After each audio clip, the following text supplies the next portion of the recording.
इंतजाम करेंगे वो सही करेंगे।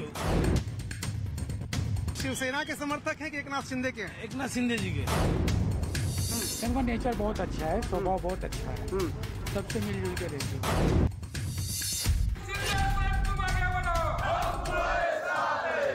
ये ठाणे के शिव सैनिकों की आवाज है। वो ठाणे जहां 4 दशक पहले एक छात्र नेता का उदय हुआ, जिसकी नेतृत्व क्षमता न सिर्फ उसे सत्ता के केंद्र मुंबई तक खींच लाई, बल्कि उसके राजनीतिक कौशल ने उसे महाराष्ट्र की शिवसेना जैसी अहम राजनीतिक पार्टी में नंबर 2 की हैसियत तक पहुंचा दिया। ठाणे की गलियों से निकलकर ही एकनाथ शिंदे आज मुंबई के बेताज बादशाह बनने की राह पर हैं। उन्हें ठाणे का ठाकरे भी कहा जाने लगा है। ठाणे में चारों तरफ एकनाथ शिंदे के समर्थन के पोस्टर लगे हुए हैं।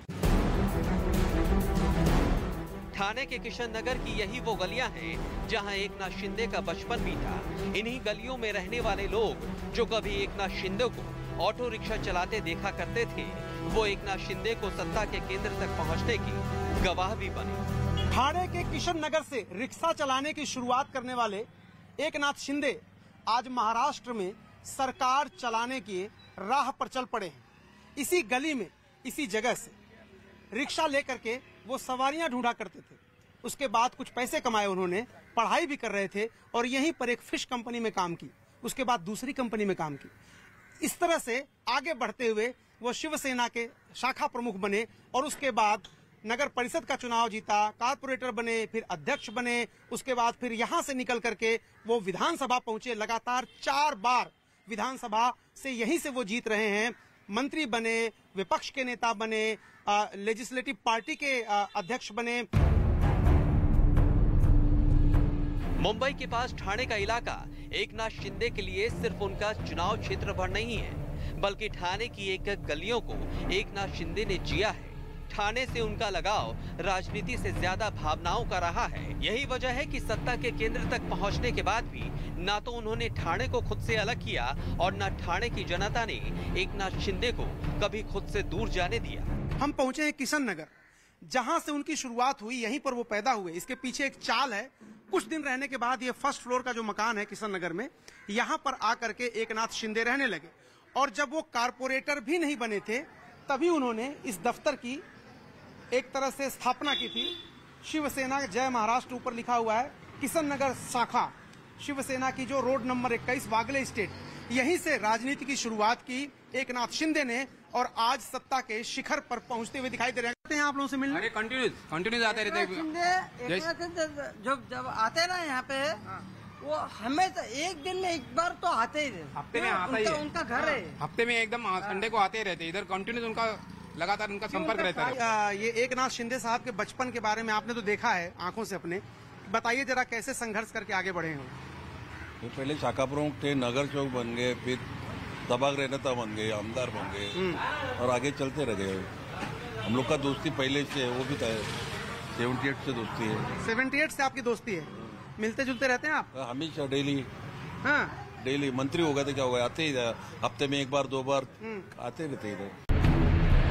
जिस हिंदुत्व के नाम पर एकनाथ शिंदे ने शिवसेना नेतृत्व के खिलाफ बगावत की आवाज बुलंद कर रखी है, वो हिंदुत्व उनकी राजनीति का आधार रहा है। बताते हैं कि एकनाथ शिंदे जब 17 साल के थे, तभी से वो आरएसएस की शाखा में जाने लगे। उसी दौरान वो शिवसेना के दिग्गज नेता आनंद दिघे के संपर्क में आए और 18 साल की उम्र में शिवसेना में शामिल होकर उन्होंने अपने राजनीतिक सफर की शुरुआत की। एकनाथ शिंदे को शिवसेना में जाने की प्रेरणा बाला साहब ठाकरे से नहीं मिली थी, बल्कि उस वक्त के ठाणे के कद्दावर नेता आनंद दिघे से मिली थी। आनंद दिघे से प्रभावित होकर ही एकनाथ शिंदे शिवसेना में शामिल हुए थे। शिवसेना में शामिल होने के बाद शिंदे पहले शाखा प्रमुख बने, उसके बाद ठाणे म्यूनिसिपल कॉर्पोरेशन के कॉर्पोरेटर चुने गए। एकनाथ शिंदे की फायर ब्रांड वाली हिंदुत्व की छवि को लेकर ठाणे के कुछ लोग जो कहानी बताते हैं, वो बेहद दिलचस्प है। सत्यनारायण भगत रहते थे, जो मुस्लिम इलाके में रहते थे और उसके बाद वो मुस्लिम बन गए थे। उनका शुद्धिकरण करने के लिए दिघे साहब यहाँ आए थे और उनको लाने वाले एकनाथ शिंदे थे। क्या कहानी यहाँ की है? हाँ, सत्यनारायण भगत दूसरी जगह कन्वर्ट हो गया था, तो उसको बाद में परेशानी होने लगी, तो फिर वो शिंदे साहब के पास आए। शिंदे साहब उनको दिग्गज साहब के पास लेके गए। आज ठाणे की सड़कों पर आपको शिवसेना के पोस्टर जगह जगह नजर आ जाएंगे। इन पोस्टरों पर शिवसेना के संस्थापक बाला साहेब ठाकरे और एकनाथ शिंदे के राजनीतिक गुरु आनंद दिघे तो नजर आते हैं, लेकिन उद्धव ठाकरे की तस्वीर कहीं नजर नहीं आती। उनकी जगह हर पोस्टर पर एकनाथ शिंदे दिखते हैं, जिन्हें ठाणे के ज्यादातर शिव सैनिक अपना प्रतिनिधि भी मानते हैं और अपना नेता भी। तो बाला साहब ठाकरे और आनंद दिघे सरीखे बड़े लीडर्स की मौजूदगी में राजनीति के गुर सीखे एकनाथ शिंदे, वो एकनाथ शिंदे जिनके बारे में मौजूदा वक्त तक किसी ने कल्पना नहीं की थी कि वो सीधे सीएम की कुर्सी तक पहुंचेंगे। और अब से महज कुछ ही घंटों में वो इसी राजभवन में, जहां मैं मौजूद हूं इस वक्त, इसी राजभवन में उन्हें शपथ लेना है। और ये ऐसा सियासी करिश्मा है जिसको किसी ने कल्पना भी नहीं की थी। हम इतने दिन से खबरें कवरेज कर रहे हैं इस पूरे पर्टिकुलर केस को, लेकिन अभी तक ये बातें इस तरीके से आगे नहीं बढ़ी थी कि बीजेपी देवेंद्र फडणवीस को छोड़कर एकनाथ शिंदे पर भरोसा इस तरीके से कर सकती है। क्योंकि इकलौता ऐसा मामला, अगर मैं बिहार को छोड़ दूं, बिहार में जेडीयू छोटी पार्टी है, आंकड़े के हिसाब से बीजेपी की तुलना में फिर भी नीतीश कुमार के चेहरे पर चुनाव लड़ा गया, तो वहां पे हमने देखा कि नीतीश कुमार ही सीएम रहे। लेकिन इसको लेकर स्थानीय बीजेपी के नेताओं में नाराजगी रही। लेकिन उसके बाद महाराष्ट्र वो प्रदेश जहां पे सहयोगी नहीं बल्कि बागी गुट के चेहरे को इतनी प्रमुखता दी गई, जहां पे हमने देखा कि एकनाथ शिंदे अब सीएम है। और मैं सीधे आशीष का रुख करूंगी, उसके बाद प्रशांत भी मेरे साथ इसी राजभवन से है। आशीष, ये जो आने वाले वक्त में इसका प्रभाव महाराष्ट्र की सियासत पे पड़ने वाला है, बीएमसी चुनाव सर पे है, उसके बाद विधानसभा चुनाव भी, लोकसभा चुनाव भी, किस तरीके से बीजेपी की स्ट्रैटेजी रही है उसको जरा ब्रीफ कीजिए आप।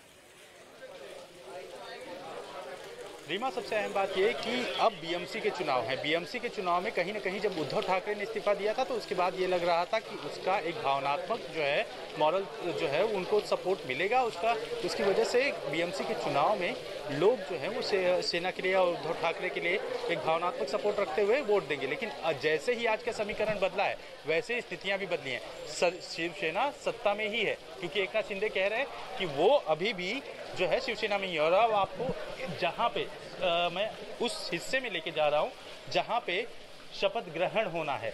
शपथ ग्रहण की पूरी तैयारी लगभग पूरी हो चुकी है और अब इस गेट से अगर आप एंट्री करेंगे तो रीमा आपको दिखाई पड़ेगा कि ये पूरा हॉल तैयार कर लिया गया है। और यहाँ पर देखें आप इस वक्त हॉल पूरी तरह से तैयार हो चुका है शपथ ग्रहण के लिए और इस वक्त पूरी तैयारियां हो चुकी हैं। इस वक्त जो स्टेज है, प्लेटफॉर्म है, वो लगा दिया गया है। सामने गणेश जी की प्रतिकृति है। इसके अलावा जो शपथ लेने के लिए जो क्योंकि राज्यपाल मौजूद होंगे और साथ ही साथ एकनाथ शिंदे मौजूद होंगे, पार्टी के बड़े नेता मौजूद होंगे, तो उन सब के लिए ये पूरा अरेंजमेंट आपको साफ तौर पे दिखाई पड़ जाएगा। महाराष्ट्र की राजनीति में सबसे अहम रोल आज जो है अदा हो रहा है।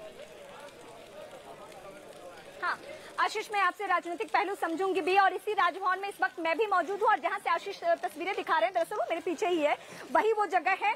और इसके अलावा मेरे प्रशांत सहयोगी जो है वो भी यहीं पे मौजूद है। तो मैं दर्शकों को एक बार फिर से बता दूं कि ये बड़ी टीम जो हमारी है महाराष्ट्र की सियासत को लेकर, चाहे गोवा में हो, गुवाहाटी में हो या फिर सूरत में, और यहाँ पे सब जगहों पे हमने सबसे पहले एक्सक्लूसिव जानकारी आप तक पहुंचाई और आज भी सबसे पहले हम ये तस्वीरें आप तक पहुंचा रहे हैं। और मैं सीधे अपने सहयोगी प्रशांत का रुख करती हूं जो कि न सिर्फ महाराष्ट्र की राजनीति को करीब से देख रहे हैं बल्कि उनका ताल्लुक भी यहीं से है। तो मैं जरा प्रशांत आपसे ये पहलू समझना चाहूंगी कि जिस सेंटीमेंट का जिक्र हमारे सहयोगी आशीष कर रहे थे कि एकनाथ शिंदे के मुख्यमंत्री बनने के बाद पब्लिक सेंटीमेंट किस तरीके से होना है, मराठा गैर मराठा मामले को, मुद्दे को लेकर बाला साहब ने राजनीति में कदम रखा और इस तरीके से उनके चुनिंदा ये चेहरे आगे बढ़े और इसमें से एक है एकनाथ शिंदे। तो पब्लिक सेंटीमेंट के बारे में हमें बताइए। रीमा, जिस वर्ड का आप इस्तेमाल कर रही हैं, सेंटिमेंट, बाला साहब ठाकरे ने कहा था politics is the game of sentiment, यानी ये एक मूल मंत्र है सियासत का। और बाला साहब ठाकरे के इस मूल मंत्र को आज भी बीजेपी करीब से जानते हुए, भांपते हुए ये कदम उठा रही थी कि जिस तरह से बीजेपी ने कभी भी ये अपनी छवि नहीं जाने दी कि वो शिवसेना के खिलाफ है, शिवसेना के नेता भले ही बीजेपी के शीर्ष नेताओं के लिए कुछ कहते रहे, लेकिन बीजेपी ने कभी ये जेस्चर नहीं अपनाया और आज आखिरकार बीजेपी ने शिवसेना का ही मुख्यमंत्री बना दिया। ये एक ऐसी दांव की बात कही जा सकती है जो शायद इससे पहले कभी नहीं देखी गई थी और ये बात खुद एकनाथ शिंदे भी कहते नजर आए हैं और उस बात को भी मूर्त रूप बीजेपी ने दे दिया, जिसकी वो बात लगातार कह रहे थे कि सरकार पूरी नहीं चलेगी और सत्ता में वो आएंगे और शिवसेना के साथ ही सत्ता में रहना चाहते हैं और आखिरकार वही हो गया। आज शिवसेना का ही मुख्यमंत्री बन रहा है, लेकिन इस शिवसेना के मुख्यमंत्री को सपोर्ट और साथ कांग्रेस एनसीपी का नहीं है, जिस बात का विरोध करते हुए ये लोग लगातार अपनी बात रख रहे थे और ये एक बड़ा संदेश है, ये दूर तक जाने वाला संदेश है, ना सिर्फ विधानसभा चुनाव के लिए बल्कि तमाम जितने भी चुनाव होंगे उस तक के ये एक बड़ा संदेश पहुंचाने की कोशिश बीजेपी ने कर दी है बाल ठाकरे के इस मूल मंत्र के साथ। हाँ प्रशांत, इससे जुड़ा हुआ ही मैं सवाल आपसे डिस्कस करूंगी इस वक्त, क्योंकि पब्लिक और जो हमारे दर्शक हैं इस वक्त वो जानना चाहते हैं कि एकनाथ शिंदे के नाम पर राय क्यों बनी। मैं इस सवाल के साथ आपके पास लौटूंगी, चूंकि दिवाकर इस वक्त मेरे साथ जुड़ चुके हैं। दिवाकर, मैं जितना बीजेपी को देखती हूँ और जहां जहां जिन जिन चुनावी प्रदेशों में मैं गई हूँ, बीजेपी को मैंने ये देखा है कि बीजेपी हमेशा चुनाव के लिहाज से बहुत कुछ फैसले लेती है और ये जो फैसला है एकनाथ शिंदे को सीएम बनाना, वो भी चुनाव को ध्यान में रखते हुए लिया गया फैसला में से एक है। 2022 में इस वक्त हम खड़े हैं, मिड मंथ है ये, यानी साल का मिड मंथ, और उसके अलावा वक्त 2024 को लेकर कम है और महाराष्ट्र जो है वो बड़ा प्रदेश है लोकसभा चुनाव को लेकर भी। अब इस एंगल से मेरे दर्शकों को आप समझाइए कि एकनाथ शिंदे अगर यहाँ पे सीएम बन रहे हैं तो लोकसभा चुनाव में भी इसका कितना बड़ा प्रभाव होगा।